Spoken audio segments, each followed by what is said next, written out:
Welcome, everybody. This is a humorous history podcast.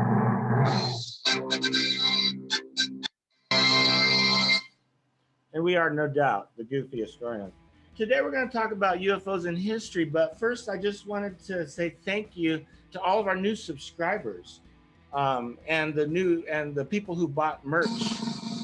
Whoa, here we go again with the drum roll. How about one more drum roll? Thank you, everybody, all the new subscribers. Thank you for the people who bought our merchandise on goofyhistorians.com. Please remember to like, subscribe, visit, and support so we can continue to improve.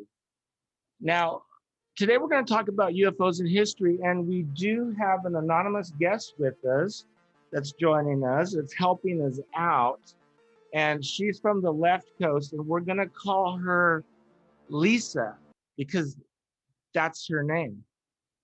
Hi, Lisa. Say hello. Hello. Very anonymous. All right. So we're going to jump right into UFOs. And you don't really want to miss this podcast because this is kind of the last one that the Goofy Historians is going to try to sensationalize on, for views. We did this. It was a timely thing. There was supposed to be a UFO report from the Pentagon to the Senate, I think, to Congress today. That report didn't happen. They say it's going to be toward the end of the month. But we're going to talk about UFOs in history and today. And it's just such a weird thing that's going on right now. There's been such an elevated, UFOs are really trending all over the place. And it's interesting because last year was such a crazy year. It really takes a lot, to collectively arrest our attention as a human species. But, it's like, are UFOs real? Yes, but no action is required. But anyway, we're still waiting on that UFO report. If anybody has any news on that while we're doing this podcast, just chime in. We're going to do this in basically like 3 or 4 parts. We're going to briefly talk about the history of UFOs from Ezekiel in the Bible to Project Blue Book and stuff. And then the fun part, I think, is going to be talking about our theories of what we think is going on out there. The crazier the theories, the better. And then Lisa's going to talk about her encounter with the UFO. And then the last parts, we're going to talk about some math, some alien math, and about how people are likely to react to this. So let's get started. History of UFOs. I'm going to do this pretty quick because it's kind of old news. But when did we? Well, that's what history is, right? Old news. It is. It's agreed upon lies. But anyway, so where's the first mention of UFOs in history? Was it in Ezekiel in the Bible? Because that book is all full of UFOs. Well, there's one part of Ezekiel where Ezekiel sees the throne of God, and there's this rotating disc and lights and sparkling, sparkling, things. And for Ezekiel, for Ezekiel, he was just looking at the throne of God, right? I mean, so if you're religious, it's not unless you consider God an alien, he would be, right? Because he's extraterrestrial, he's from heaven. So God would be the ultimate UFO, right? But I think other people have read it and interpreted it as not as God, but as a UFO landing in Ezekiel, misinterpreted it as God. So there you go. I don't know. I think it was neither. I think he was hallucinating, but it doesn't matter. But that certainly is an indication. Yeah, and the other one that goes way back, I guess, is was it the Mayans? They had a whole thing about the aliens coming down and that's giving us intelligent life. But those UFOs in history back then were pretty sporadic. Now, since the advent of nuclear weapons, they've just been proliferated. There's been so many UFO stories, and the one that I remember as a kid was Project Blue Book. and it was a book. I remember I had it, and it was like bullshit. But what, Lisa? Do you know about Project Blue Book? Yes.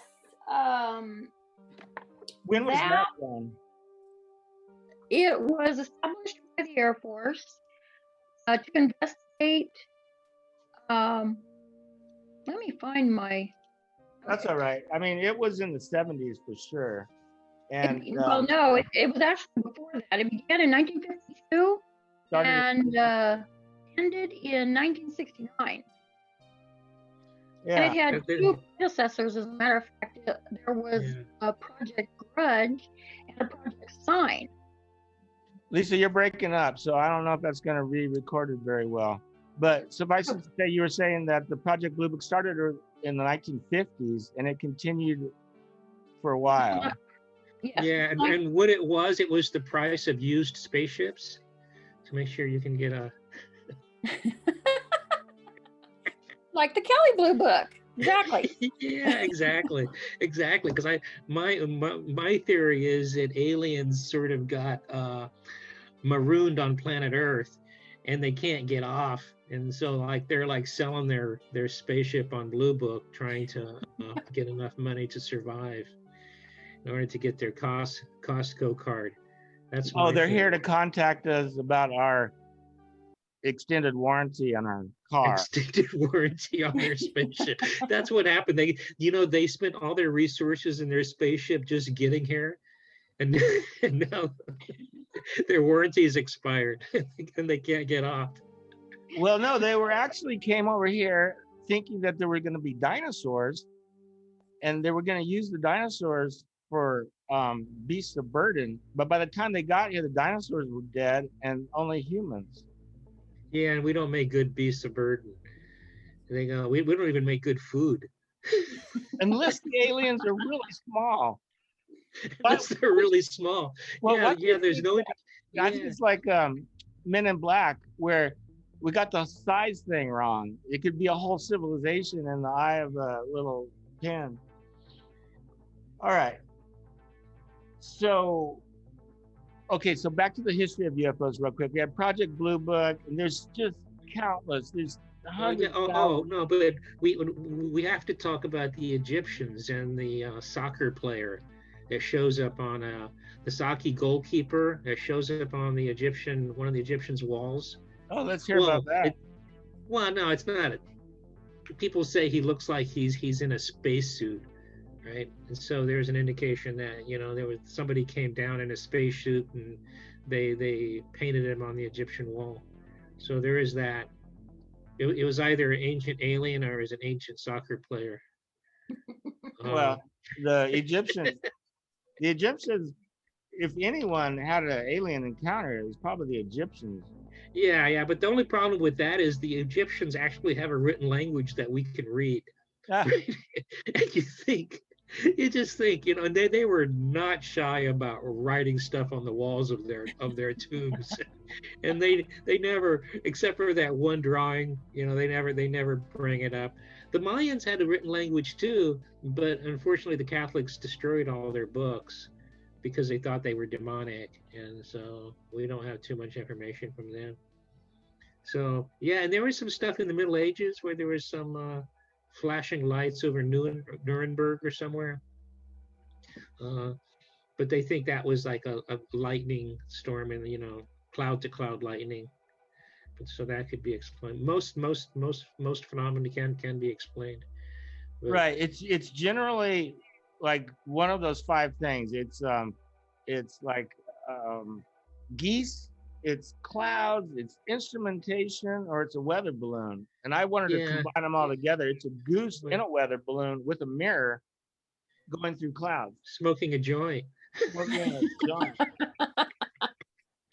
right. Yeah. So I mean, and besides seeing spaceships, I mean, people really do see spaceships, right? It's like, Lisa maybe. But I mean, there's also even more people who have had versions of the Virgin Mary, right? And so was she an alien?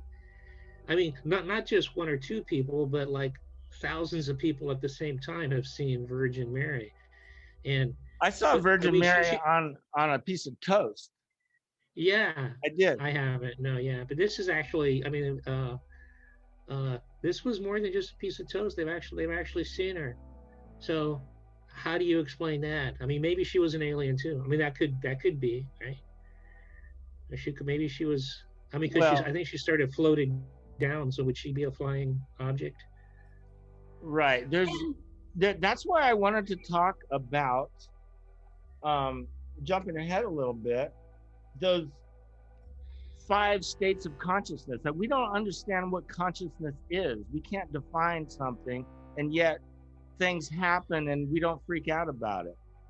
General anesthesia, dreams, psychedelic drugs, meditation, hypnotism, Mass you know, hysteria. Yeah. mass hysteria, the dancing plague.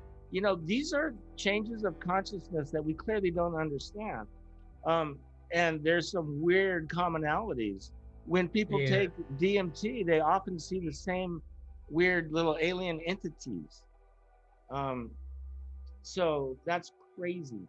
But before we get into the science, because we were talking about people seeing UFOs, and I'm hoping Lisa's audio comes through. I'm hearing her okay now. Yeah, Yeah, it's breaking up. I'm here.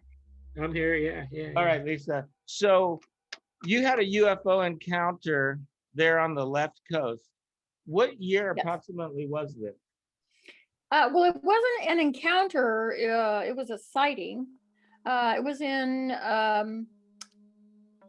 2017 Wow, not too long in ago. January. Yes. And it was New Year's night.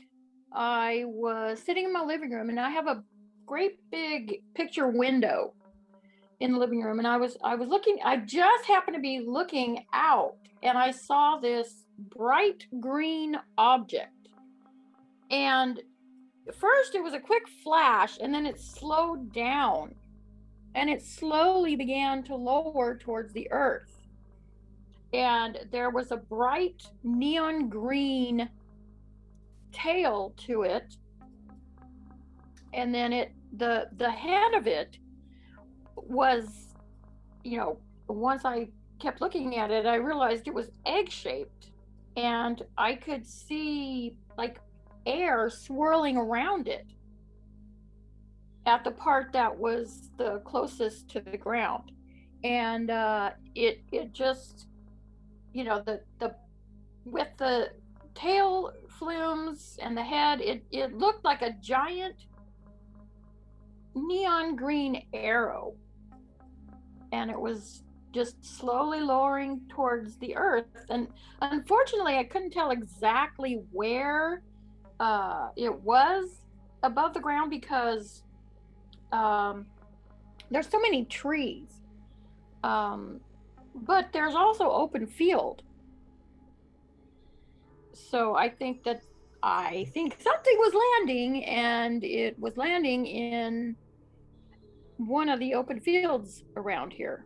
So yeah, and then what? I mean, I know it's New Year's Eve, and yes, it was about. So I mean, were you Yeah. Celebrating? I mean, were you imbibing throughout the evening? Well, I mean, I'm not saying that's it. I just want to know the full circumstances of this sighting. Well, I actually was not. Oh, okay. How long? But that's a fair question, right? Yeah, that's a legitimate question. Yes, because absolutely. you do live up in Chico, so Northern California. A lot of crazy things are going on up in Chico. But my question is, how long did this whole encounter observation take? Was it all in a few minutes, or did it last like a half hour? No. It was unfortunately, it was pretty quick. Maybe 30 seconds, maybe to a minute. But I wanted to run and get my camera so bad, but I didn't want to leave because I was afraid that when I got back, it wouldn't be there anymore. Yeah, absolutely. Huh. I mean, that's the problem I have. I mean, and it's because, and you wonder, like, why?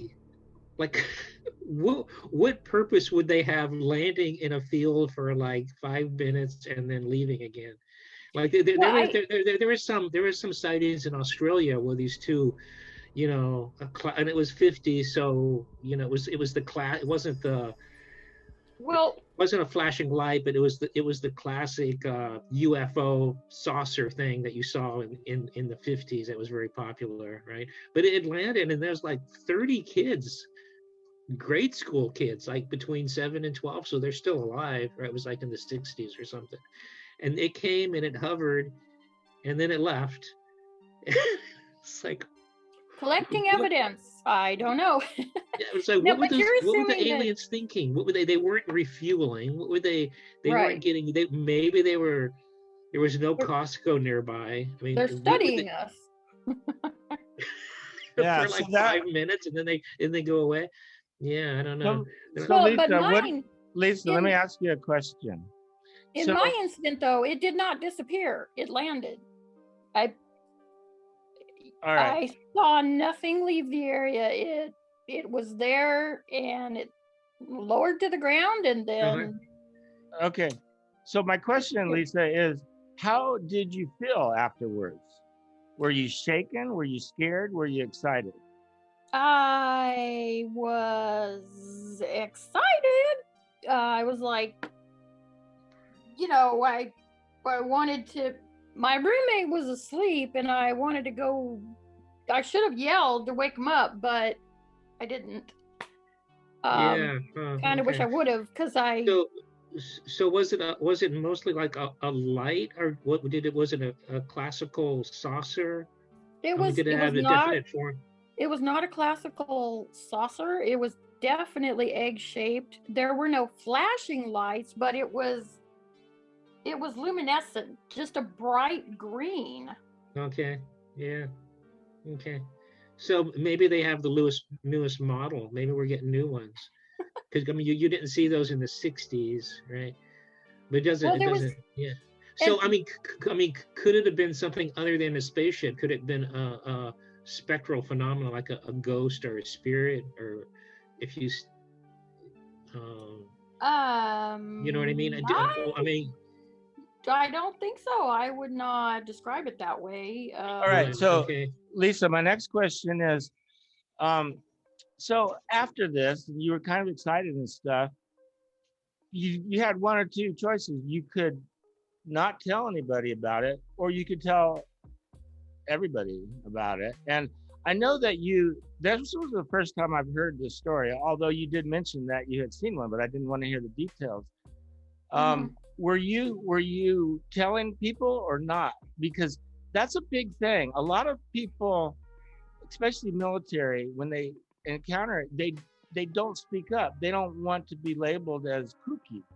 So right. Did you care? That was definitely a concern of mine. I told a friend, David, you know her, but I told a friend of mine, and she told me about the organization MUFON, which now I forgot what that stands for, but it's MUFON. And I was contacted, or I Googled them and emailed them. I was emailing with a woman from that organization, and I was telling her what I saw. And then we talked on the phone, and she wanted me to draw a picture of what I saw. And me not being an artist, I didn't know if I could do that. And, I was like, well, where's my bright green Sharpie? I need a bright green one, but. Yeah. Yeah. So, you were looking through glass, right? Into a night sky. So, Right. Do you have any idea that it could have been a reflection from something outside or inside? And, to say it's unidentified doesn't mean it's extraterrestrial. Or do you think? True. Do you think it's extraterrestrial? Could there be any other explanation for it? It'd be hard to. I'm not saying it's. You know what I mean? Is it? Yeah. was it like a spirit? Was it a spiritual thing? Did No. you feel anything spiritual happening? No, I No. do not. If it was a reflection, I think that number one, I would have seen it before, or I would have seen it since. If it were simply a matter of a reflection, I didn't have any lights on inside except for the TV was on, but it wasn't pointed at the window. Yeah. Okay, that's interesting. Yeah. So I could see light outside as well. Here's my last question. And this is something that is kind of personal to me because I saw some weird stuff when I was a little kid and I was with some people that were smoking pot, and they saw some crazy stuff. So I saw it too. And we went looking for it, this, that, and the other. And I'm not that confident that we saw anything unusual, but my question to you is, Lisa, do you look at the stars often? Do you go outside at night? Because I do. I'm always looking at the stars, hoping that I will see something. And the night sky, if you've looked at it recently, is just full of stuff.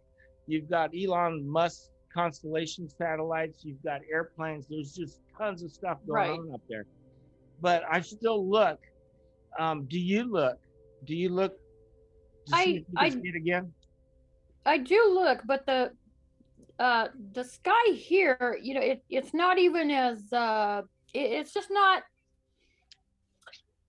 It's not great for. It's not dark enough. It's not great for stargazing where I'm at, and there's a lot of trees blocking the night sky at times. So my problem with ufology, and it's because I think there's a psychological aspect to it. I think there's some people who, what I call euphilious, people who love the idea of there being aliens, and it's almost, people can get into a religious aspect of it. And there's people who, like me, who have a euphobia. I mean, we're like afraid of aliens and people coming down and interfering with us. Like, it's the same reason why I don't like religion, right? We got to solve problems on our own. So I have a tendency to be skeptical, but it's mainly because I just don't want them to exist, right? So it's which isn't really being fair, right? But my problem is that there's always a lot of one-off individual sort of like Christian witness, right? It's like, but there's no consistent pervasive evidence, right? It's like a spaceship that actually comes down and they put it in the Smithsonian, or you're standing behind a alien from Alpha Centauri on the line to Costco or something. There's nothing persistent, right? Well, in Roswell, they have the alien museum, and it's pretty persistent. Those aliens, it's so crazy. They have aliens in the stores, and you can look at them and stuff. But they have green cards, right? Well, because that's where the Roswell incident was in 1940. But anyway, let's talk about. Can I just say, I was not smoking anything, and I know what I saw. And I looked in the night sky to see either something like that again or something else, and I haven't seen anything else since. And that was actually my third UFO sighting while being up here in Chico. Right. Yeah, I was an alien. I'd go to Chico first. Yeah, I spent the first place I would go. The Pacific Northwest. I spent the 90s in the Chico. Great place. But the Pacific Northwest is supposedly kind of a hotbed for UFO activities, I guess. Yeah, because everybody there is stoned, right? But I think it's also that it's like if my stealth technology was failing, right, and I know I'm going to have to appear to people on Earth, I would go to Chico. Right. Alaska. Yeah. Oh yeah. All right. Yeah. Okay, guys, I'm moving on because we got a time thing here. Okay, so in 1961, this guy named Frank Drake proposed this equation, and it was a way to calculate what, Joseph? How many aliens there should be in the universe? Yeah. What's Okay. going on So with Drake? Frank, what Drake, Mr. Drake, he actually came up with that equation on the back of an envelope on the way to the first UFO convention, right? Because he realized he was going to his first UFO convention and they had to have something to talk about. But Carl Sagan was there, and there was altogether there was only 10 people at that convention. But his basically his equation is just a normal stack tolerance equation given the expansion of the universe and the creation of stars in the universe and the probability of life. You can come up with a number of projected stars in the universe. Like there's 400,000 stars in the universe. It's projected, a certain percentage of them are going to have planets, and a certain percentage of those planets will be close enough to the sun to have like a Goldilocks effect of being not too far and not too close, and a certain percentage of them will have water and carbon, and another percentage of them. And depending upon those estimates, unfortunately, you can come up with 1,000 planets in the universe that have life, or 100 million, depending upon what parameters you put into the model. So it can be a really wide range, and nobody knows how to estimate those things. But the lower end is 1,000, right? So from all probabilities, there's 1,000 there's almost 100% probability there have been at least 1,000 civilizations in the universe that could have created technology. Well, what's the difference between the Drake equation and the Fermi paradox? Fermi paradox, Fermi? Right? Yeah. So Fermi was actually a Nobel Prize winning physicist who won his Nobel Prize for radioactivity, induced radioactivity. So he invented all the transuranium elements. He did a lot of statistical mechanics. So his part in the UFO theory is one lunch. he and four other scientists were at the Lawrence Livermore, no, not the Lawrence Livermore, in New Mexico. Los Alamos Labs. Los Alamos Labs in New Mexico. Him and three other scientists were walking to lunch, and there was something about there was some sighting in New Mexico about a UFO that someone had seen. And again, it was one of those one-off things, right? No consistent proof, but a lot of individual evidence. And so they were talking about it, and we're talking about, well, what's the probability of there being life on another planet? And Fermi did some equations in his head, and he just says, but if that's true, then where are they? Right? That's right. That's the question that I asked. Well, if there's 100% probability, where are they?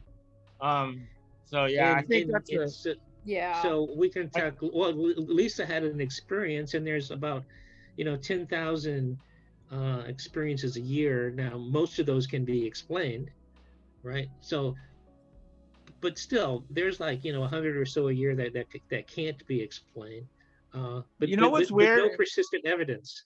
I just saw a UFO reflected in the lens of your glasses. That was Jesus you saw. Oh, all right. Well, hey everybody.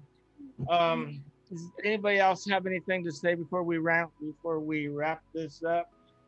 Yeah, I just want to say MUFON had they wrote it off as being a weather balloon. Well, unless they land upside down and glow bright green, I'm not convinced it was a weather balloon at all.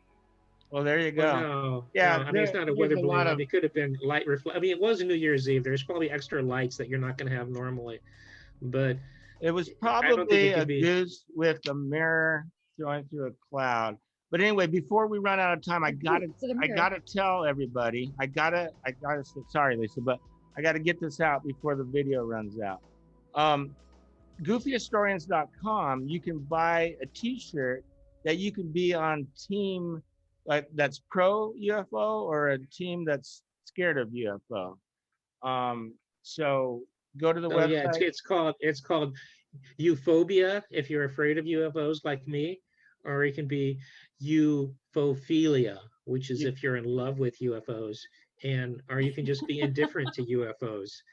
You know, I just wish, you know, the UFOs either come or go. Stop friggin' playing with us. If you're here, show Right? up. You know, it's well, like I tell you stop what, this. You know, if they are here, I need them to go ahead right now. We'll wait, but go ahead and subscribe to the Goofy Historian channel, and don't miss the Chinese Jesus show next month. Thank you guys. Thank you everybody.